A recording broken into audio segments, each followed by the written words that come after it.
नमस्कार, जय हिंद दोस्तों। चाणक्य ज्ञान ऑनलाइन यूट्यूब चैनल में आप सभी का स्वागत है। आज मैं लेकर के आया हूँ बहुत सारे जीके और जीएस का प्रश्न जिसमें ट्रिक के साथ भी रहने वाला है। तो मैं सबसे पहले मैं प्रश्न बता देता हूँ कि कौन कौन टॉपिक संबंधित आज मैं इस वीडियो में बताने वाला हूँ। तो पहला क्वेश्चन है अदिश राशि याद करने का जादू और ट्रिक। राशि फिजिक्स में दो ही होता है, एक सदिश और एक अदिश। यदि जब आपका अदिश याद हो जाता है तो ऑलरेडी आप सदिश मार सकते हैं। तो इसका मैं ट्रिक बता दूंगा और जिसके थ्रू आप टोटल सदिश और अदिश राशि जो एग्जाम में क्वेश्चन आएगा उसे वर्गीकृत करने में सक्षम हो जाएंगे। दूसरा, वायरस से होने वाली बीमारियां। वायरस से कौन कौन बीमारी होती है उसका एक ट्रिक याद करने पर आपका जो है टोटल जो है याद हो जाएगा। तो वायरस से होने वाली बीमारी का ट्रिक लेकर के आया हूं। भारत के 7 सिस्टर राज्य जिसे 7 बहन के नाम से जाना जाता है पूर्वोत्तर उत्तर भारत का है। तो उन सब राज्यों को मैप के साथ बताऊंगा और यह भी बताऊंगा कि कौन कौन से उसमें से जो राज्य है जो कर्क रेखा से होकर के गुजरती है। अगला क्वेश्चन होगा अनुच्छेद 19। अनुच्छेद 19 के बारे में तो सभी जानते हैं कि 17 अस्पृश्यता का अंत है और 19 जो है स्वतंत्रता का प्रतीक है जिसे प्रेस बोला जाता है। तो आपको यह बात जानकर हैरानी होगी कि 19 में भी ए है, बी है, सी, डी, ई, जी, 6 गो 19 में विभाग बना हुआ। वो 6 कौन कौन है वो सब मैं आपको आज इस वीडियो में बताऊंगा। 5वां क्वेश्चन में पढ़ेंगे दिल्ली सल्तनत के वंश। दिल्ली सल्तनत में जिसे गुल खिला सैयद लोदी ऐसे करके ट्रिक है और कितना कितना कार्यकाल रहा है और कौन कार्यकाल में कौन सबसे सर्वाधिक शक्तिशाली शासक हुआ वो सब मैं बताऊंगा। हॉकी संबंधित कप ट्रॉफी याद करने का ट्रिक। एक मैं खेल वाला भी लेकर के आया हूँ। यदि जब एक ही दिन में टोटल खेल वाला भी लेकर के आ जाता इससे भी आप लोग बोर हो सकते थे, इसीलिए मैं एक हॉकी वाला आज लेकर के आया हूँ और फिर क्रिकेट वाला, कभी फुटबॉल वाला, ऐसे करते करते क्योंकि कप और ट्रॉफी बहुत सारा होता है और इसका ट्रिक के साथ और एक अपवाद भी है वो सब मैं बताऊंगा। अगला 7वां क्वेश्चन है बाबर संबंधित प्रमुख घटना। बाबर जो आया था भारत में, मुगल वंश का नींव रखा था, उससे संबंधित जो जो घटना इंपोर्टेंट था वो सब मैं डिस्कस करूंगा। और एक क्वेश्चन और था समितियां, जिसे होता समितियां की कौन समितियां का अंचल सहकारिया समिति, सरकारिया समिति, इस प्रकार के समितियां का भी। तो इतने टाइप के प्रश्न आज की सेशन में मैं जो है इतना टॉपिक को कवर करने वाला हूँ। तो चलते हैं सबसे पहले पहला क्वेश्चन की ओर। पहला क्वेश्चन है जिससे कि आप लोग पहले ही बता दिए कि अदिश राशि याद करने का ट्रिक। तो अदिश राशि हम लोग कैसे याद करेंगे, ट्रिक है पहले बता देता हूँ। पहले मैं अदिश राशि के बारे में बता देता हूँ। पूरे भौतिकी में 2 गो राशि होता है। पूरे भौतिकी में 2 राशि होता है। एक सदिश होता है, वेक्टर क्वांटिटी, और एक होता है स्केलर क्वांटिटी, अदिश राशि होता है।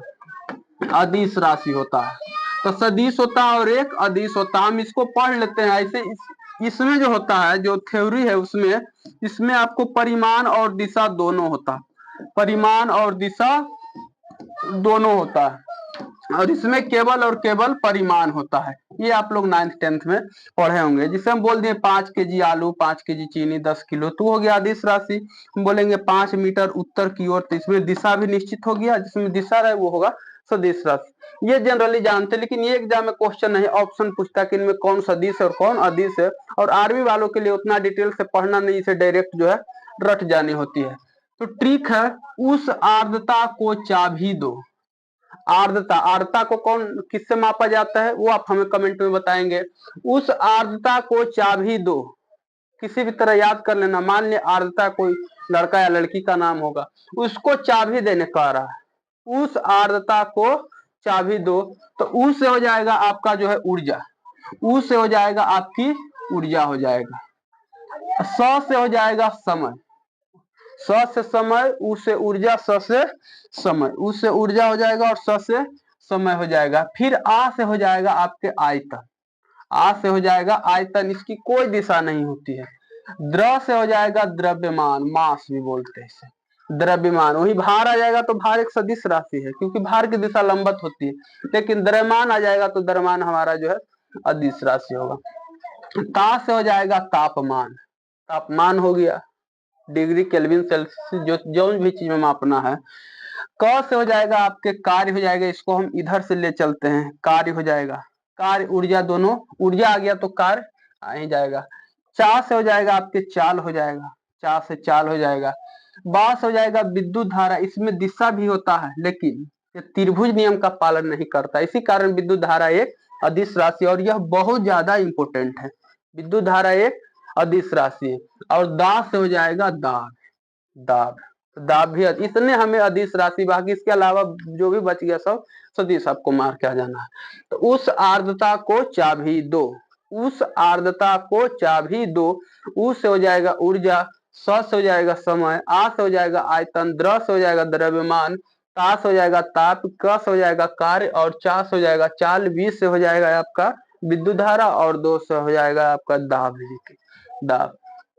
और इसमें इकाई भी सभी का पूछेगा, तो ऊर्जा का ऐसा है, ऊर्जा की इकाई जूल होता, समय का सेकंड, आयतन का मीटर क्यूब, द्रव्यमान का एम केजी होता, ताप का केल्विन, कार्य का जूल, चाल का मीटर प्रति सेकंड, विद्युत धारा का एम्पियर, और दाब का पास्कल। इससे इकाई भी संबंधित आपको जो है ध्यान में रखना है। तो उस आर्द्रता को चाबी दो, एक ट्रिक याद रखिए, और सदिश और अदिश में अंतर जो है भूल जाइए, और केवल ऑप्शन से आपको छांट लेना है कि उस आर्द्रता को चाबी तो नहीं ऑप्शन में आ रहा है, और इसे छांट करके फिर हम लोग ऑप्शन जो है सदिश पूछ देगा तो हम उसे मार सकते हैं। नेक्स्ट प्रश्न है विषाणु से होने वाले रोग। जैसा कि हम बताए थे दूसरा क्वेश्चन, विषाणु से होने वाले बीमारी होता है। तो विषाणु, जीवाणु और कवक, तीन चीज से बीमारी होता है, जीवाणु, विषाणु और कवक। तो विषाणु से संबंधित होने वाली बीमारी का याद रखने का ट्रिक है, रेखा हमें हिट करके पोछ कहा हिंट्स भी दिया गया, पीछे छोड़ गई, रेखा हमें हिट करके पीछे छोड़ी गई। मान ली रेखा कोई बहन होगा, दोस्त होगा, जो भी रहे कोई के, मान लेना है कि रेखा हमें हिट कर दी, हिट मतलब हमें गर्म कर दिया, और गर्म करके हमें पीछे छोड़ करके चली गई। रेखा हमें हिट करके पीछे छोड़कर चली गई, याद रख सकता है जनरली। रेखा हमें हिट करके पोछ छोड़कर चली गई, पोछ का मतलब पीछे आपको याद रख लेना है। जब वो अपना मेहनत से कोई जो ट्रिक बनाने वाले होंगे, जब वो अपना मेहनत से बना सकते हैं, तो आप थोड़ा पोछ के पीछे मतलब कॉम्प्रोमाइज करके आप याद कर सकते हैं।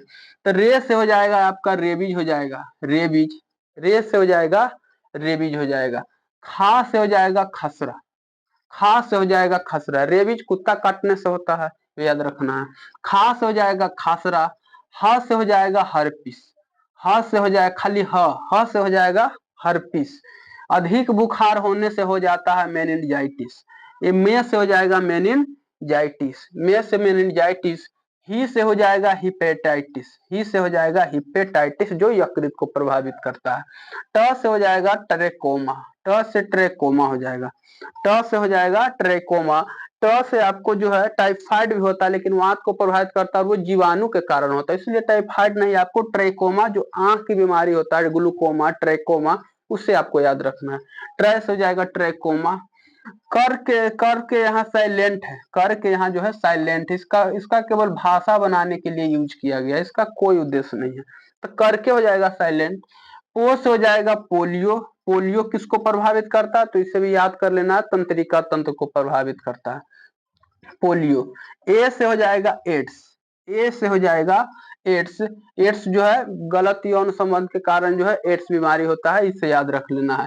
अभी तक उसका कोई इलाज नहीं आया। चे से होता है चेचक, जो बहुत इंपॉर्टेंट है, जिससे हाल ही में 21, 20, 22 में जो है कोरोना जो जितना महामारी फैलाया था, एक समय चेचक भी और प्लेग भी इसी चरम सीमा पे जो है अपने आधुनिक, उस समय के आधुनिक समय में जो है महामारी फैलाए हुए था। तो चेचक भी बहुत जो है खतरनाक वायरस है।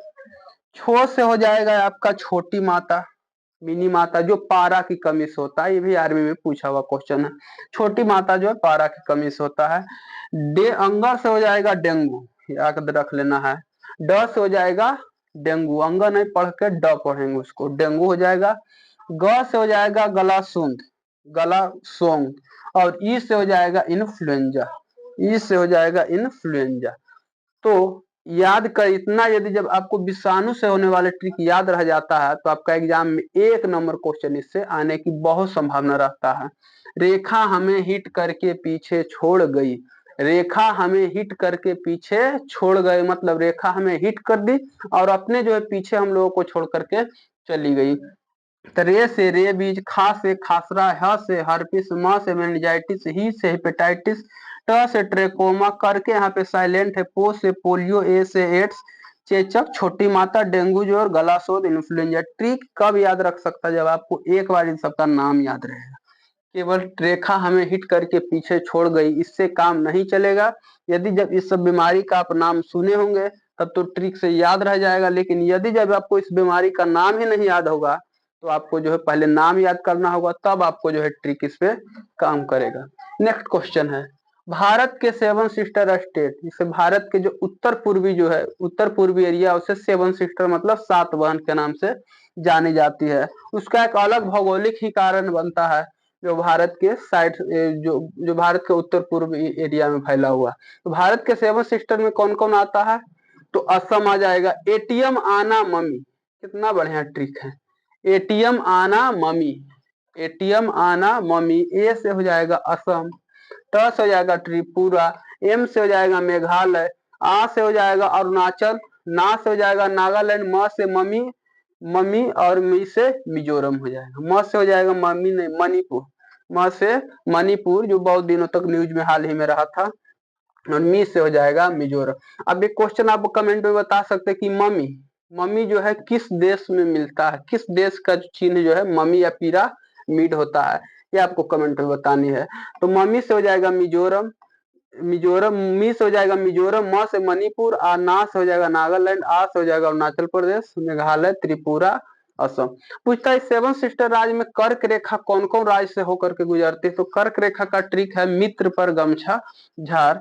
तो मिजोरम से जैव करती है, मिजोरम हो जाएगा, त्रिपुरा हो जाएगा, प से पश्चिम बंगाल हो जाएगा, पर ग म छ झा, तो यहाँ से जो है असम से होकर के नहीं गुजरती है, मेघालय से होकर के नहीं गुजरती है, अरुणाचल से होकर के नहीं गुजरती है। तो ये सब आपको जो उसका अलग ट्रिक है, मित्र पर गमछा झार। तो एटीएम आना मम्मी ये जो है भारत के 7 सिस्टर राज्य है, और इसका ट्रिक आप देख सकते हैं, असम हो जाएगा, त्रिपुरा हो जाएगा, मेघालय हो जाएगा, अरुणाचल प्रदेश, मिजोरम और मणिपुर, जिसमें मिजोरम और त्रिपुरा से होकर के कर्क रेखा गुजरती है। इतना आपको याद कर लेना है। अगला क्वेश्चन है अनुच्छेद 19, जिससे अनुच्छेद 17 अस्पृश्यता छुआछूत का अंत है, उसी प्रकार अनुच्छेद जो 19 है वो अनुच्छेद 19 कौन चीज से संबंधित है, तो अनुच्छेद 19 प्रेस से संबंधित है। लेकिन केवल प्रेस याद करने से आपको काम नहीं चलेगा, केवल प्रेस या और मीडिया याद रखेगा तो आपको याद करना, आपको दिमाग लगाना पड़ेगा एग्जाम में, लेकिन ये सब याद रहेगा तो आपको दिमाग लगाना नहीं पड़ेगा। स्वतंत्रता केवल प्रेस को ही नहीं है, स्वतंत्रता हम लोग को भी है, स्वतंत्रता हम लोग के भी है, और उसी स्वतंत्रता के बदौलत हम लोग जब मन जब होता है अग्निवीर रैली के नाम पर मोदी सरकार को 4-5 गाली दे देते हैं या किसी अन्य सरकार को घेर लेते हैं। तो वो जो है स्वतंत्रता केवल प्रेस मीडिया को नहीं मिला हुआ, स्वतंत्रता जो है आम नागरिक को भी मिला हुआ है।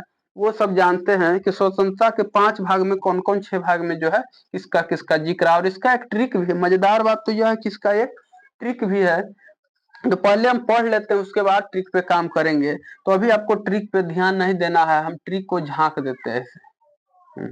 पहले आपको पढ़ लेनी है अनुच्छेद 19 के ए वो, ये क्या है, वो मतलब बोलने की स्वतंत्रता, हम लोग जो है बोलने की आजादी, अनुच्छेद 19 से जो है हम लोग जो है बोलने की आजादी मिलता है हम लोगों को, अनुच्छेद 19 से हम लोगों को बोलने की आजादी मिलता है कि हम किसी के ऊपर भी कुछ भी बोल सकते हैं। इसके लिए हम लोगों को एक अलग ही स्वतंत्रता मिली हुई, अभिव्यक्ति की आजादी भी इसे बोला जा सकता है कि अपने मत को हम लोग बोल सकते हैं कुछ भी। तो बोलने की आजादी हमको 19 के ए में मिला हुआ और पहली बार, और इसी कारण ये क्वेश्चन तो सबको याद रहता है, बोलने की आजादी 19 के ए में है, लेकिन जैसे ही इससे आगे जाते हैं सभी लोगों को फट जाते हैं।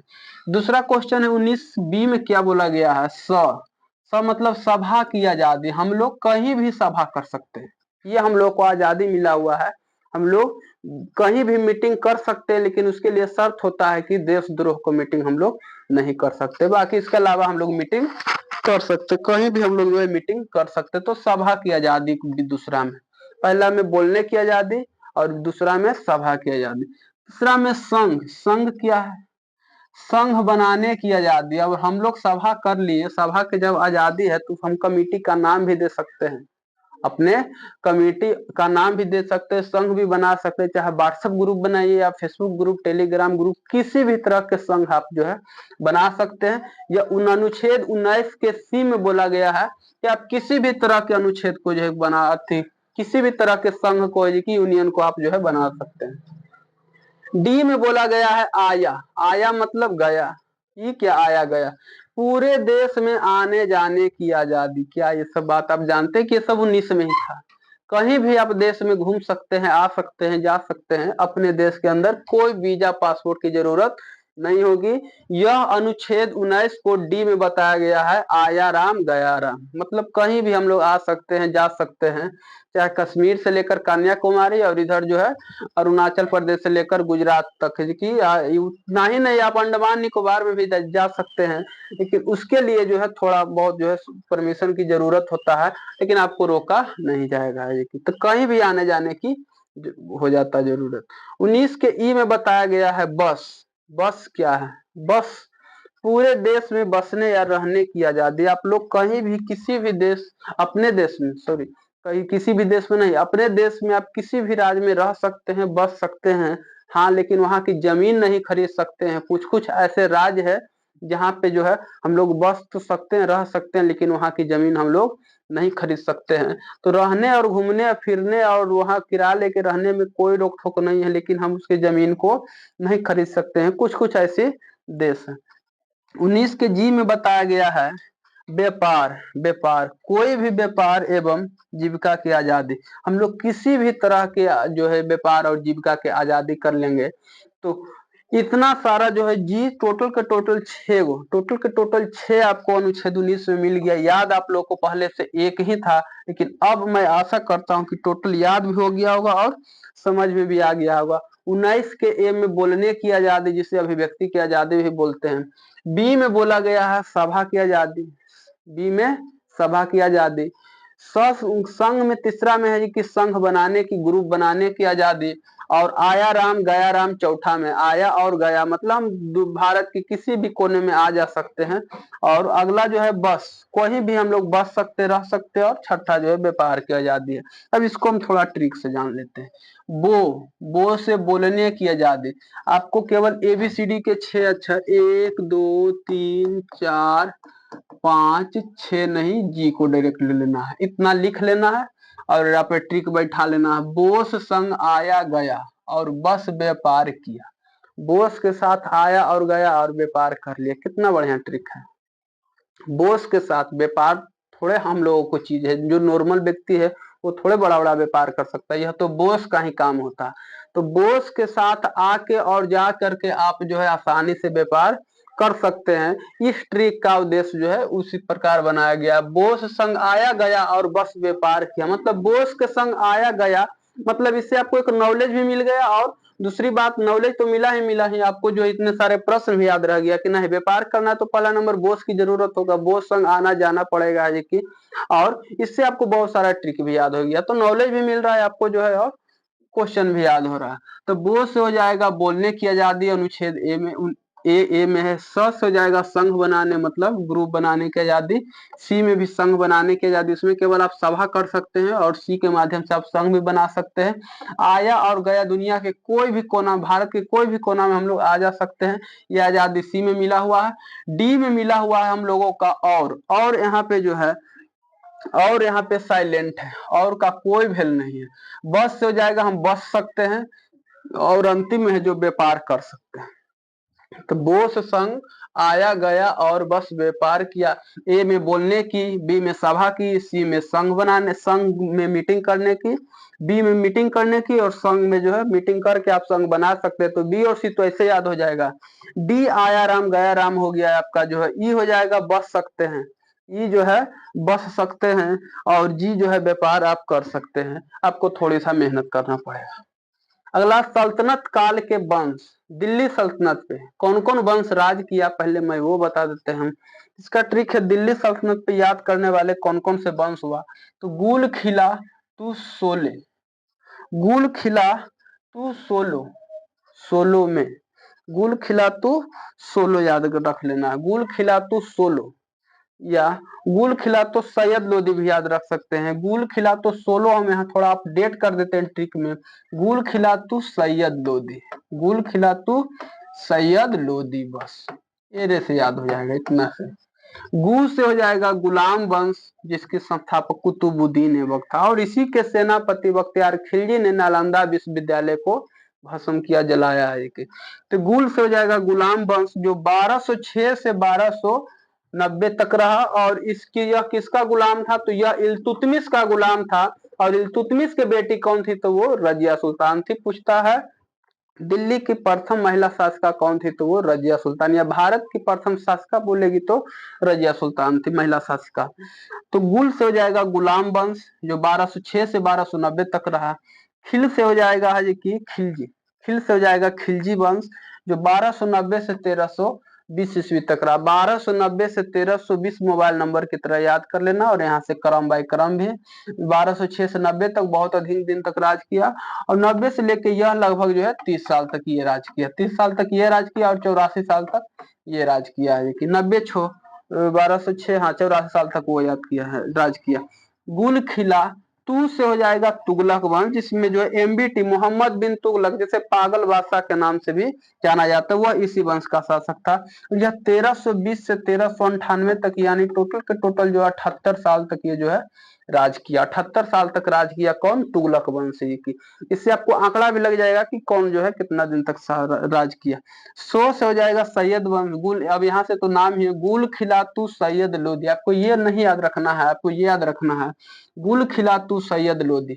5 वंश टोटल हुआ था। गुल गुलाम वंश, ख से हो जाएगा खिलजी वंश, तू से हो जाएगा तुगलक वंश, स से सैयद, और अंत में लोधी वंश आया था। अंत में जो है लोधी वंश आया था, सिकंदर लोधी, लोधी वंश का। और जो है सैयद वंश, और 100 से हो जाएगा सैयद वंश। तो आपको जो है इतना याद रख लेना। सैयद वंश कितना दिन तक राज किया है, तो इक्यावन इधर और दो जो है और जोड़ दीजिए, तो ये क्या 53 साल तक ये राज किया, लगभग 53 साल तक ये राज किया।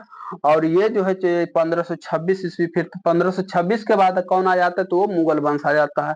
तो 26 इधर और 50 इधर, तो कितना हो जाएगा 76, 76 और 177 साल तक ये राज किया। मतलब सबसे ज्यादा यदि जब राज किया तो वो किया था गुलाम वंश। गुलाम वंश जो है, जिसके संस्थापक कुतुबुद्दीन ऐबक था, जो इल्तुतमिश का गुलाम था।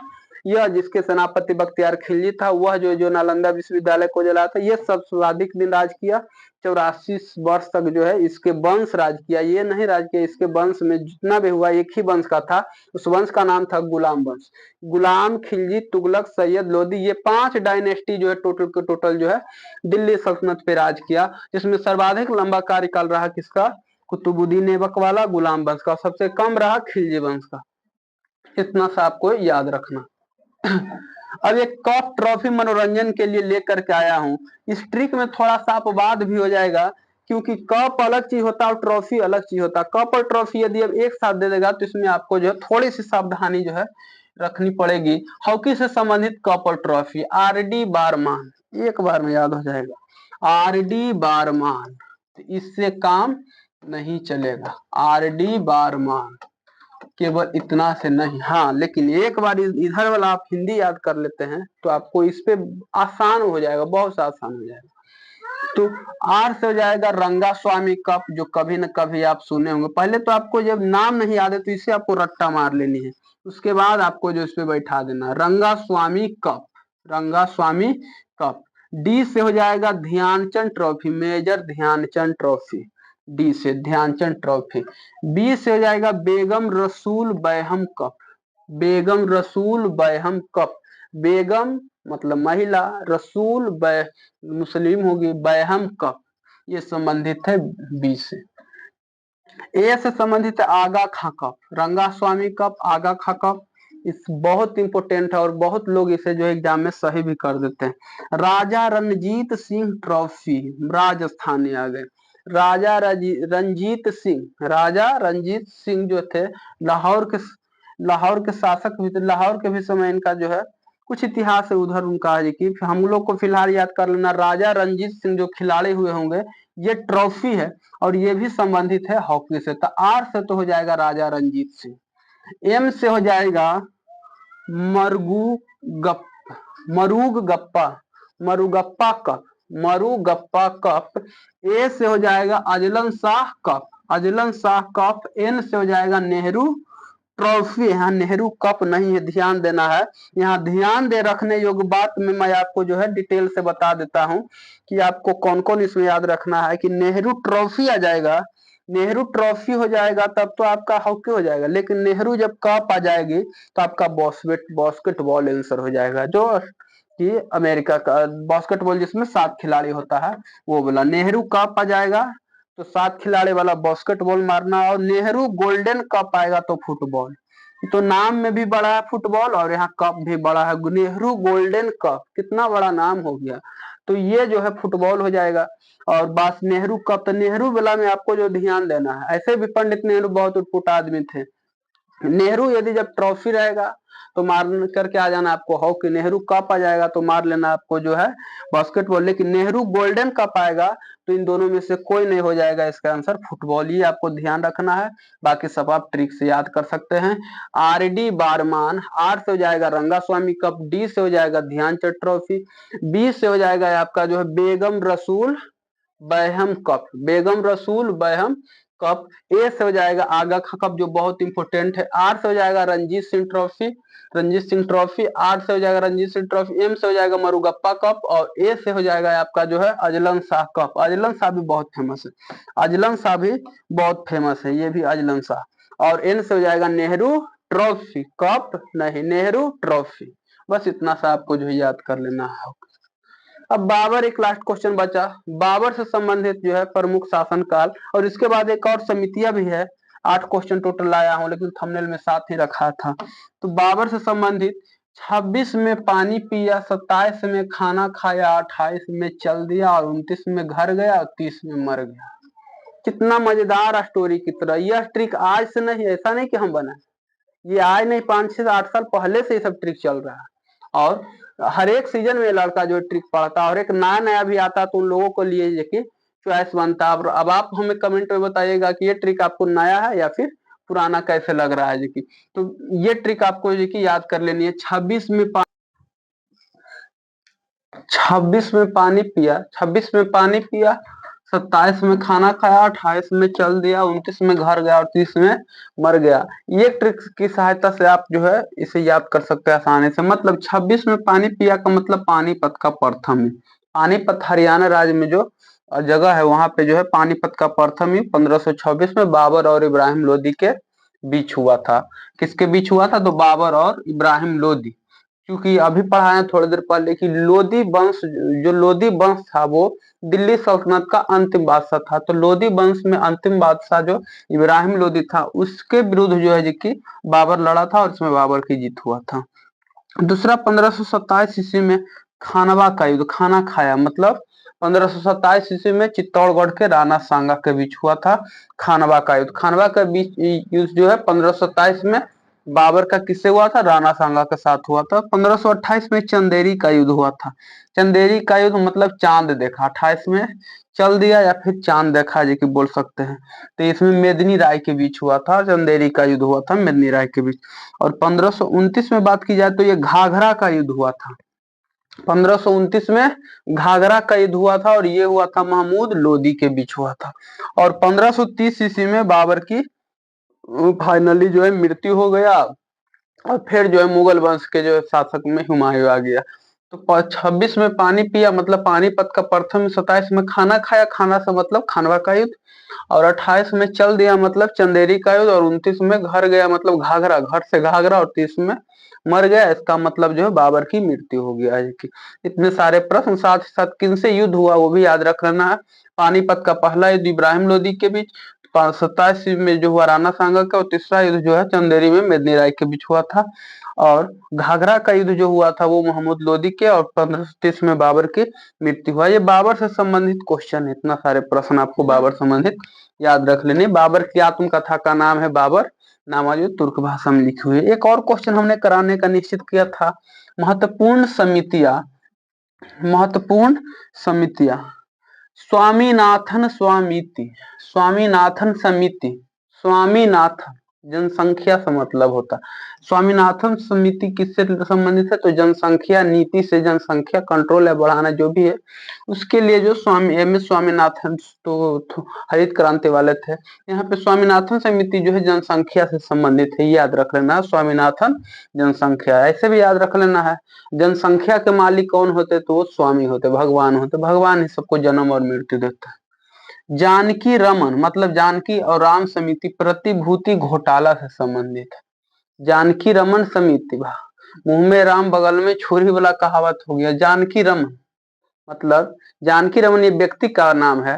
राम और जानकी जो दोनों का नाम है, लेकिन घोटाला से संबंधित है। मतलब एक दने भगवान है और एक दने घोटाला है। प्रतिभूति घोटाला आपको याद रख लेना इसमें। दांत वाला समिति बेरोजगारी के अनुमान है। बेरोजगारी पर अनुमान लगाने में दांत भूमिका निभाती है। किसके दांत में, जो है कि ऐसे किसी भी तरीका से आप अपने जो है याद कर सकते हैं। दांत वाला समिति बेरोजगारी के अनुमान लगाता है।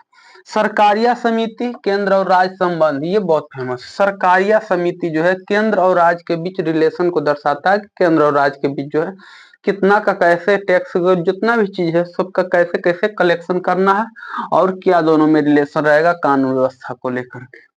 गोस्वामी समिति औद्योगिक रुग्णता। गोस्वामी औद्योगिक, उद्योग धंधा के लिए गोस्वामी संबंधित है। फिर से देख लेते हैं। स्वामी तो जनसंख्या, स्वामी तो जनसंख्या।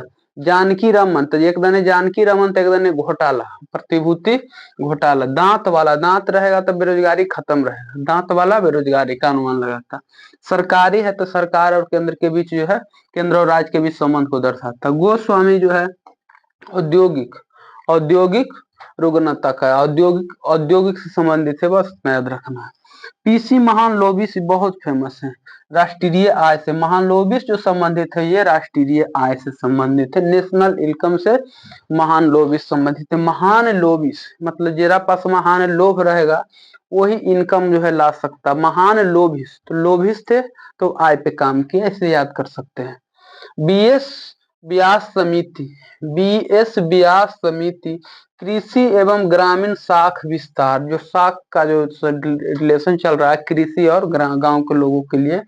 बीएस व्यास जो थे कृषि एवं गांव के शाख का विस्तार किए थे। कृषि एवं गांव के शाख का विस्तार किए थे व्यास से, याद कर लेना। महाजन समिति थे चीनी उद्योग, चीनी उद्योग से संबंधित है महाजन। चीनी यहाँ देश नहीं, चीनी खाने वाला होता है वो। तो महाजन समिति का उद्देश्य जो है चीनी से संबंधित है। सत्यम समिति वस्त्र नीति से संबंधित है। सत्यम समिति, सत्य है वस्त्र, मतलब जिसके पास वस्त्र है वही सत्य है। तो सत्यम समिति जो है सत्यम समिति वस्त्र से संबंधित है। मीरा सेठ समिति हथकरघा उद्योग के। तो उद्योग दो गो आया, एक हुआ मीरा सेठ, कितना बढ़िया नाम है, मीरा और सेठ। सेठ मीरा मने भी मालिक होता है, सेठ मने मालिक जो है। ये हथकरघा के संबंध, हथकरघा मतलब घरेलू उद्योग के विकास का काम करता है। और उद्योग धंधा से संबंधित है गोस्वामी। तब उद्योग धंधा मेन रूप से गोस्वामी, और मीरा सेठ रहेगा तो ये हथकरघा उद्योग धंधा। ये आपको कंपेयर करके याद कर लेना है। चीनी महान होता है तो महाजन समिति चीनी से संबंधित है। सत्यम समिति जिसके पास वस्त्र है वो सत्य है। और स्वामीनाथन, फिर से शुरू से देख लेते। स्वामीनाथन जनसंख्या से संबंधित है। दूसरा में हो गया जानकी रमन घोटाला से संबंधित है। दांत वाला बेरोजगारी से संबंधित है। सरकारिया केंद्र और राज्य की रिलेशन बताता है। और गोस्वामी समिति औद्योगिक विकास के लिए, वहीं पर बात की जाए तो हथकरघा विकास के लिए मीरा सेठ समिति। और महान लोभ किसको रहता है, जिसके पास इनकम की जरूरी होता है तो राष्ट्रीय याद कर सकते हैं। बीएस व्यास समिति कृषि एवं ग्रामीण उद्योग से। और महाजन चीनी। और सत्यम समिति जो है वस्त्र से संबंधित है। इन सभी प्रश्नों को आपको जो है याद कर लेना है। तो आज की इस वीडियो में बस इतना ही, फिर मिलते हैं अगले वीडियो में।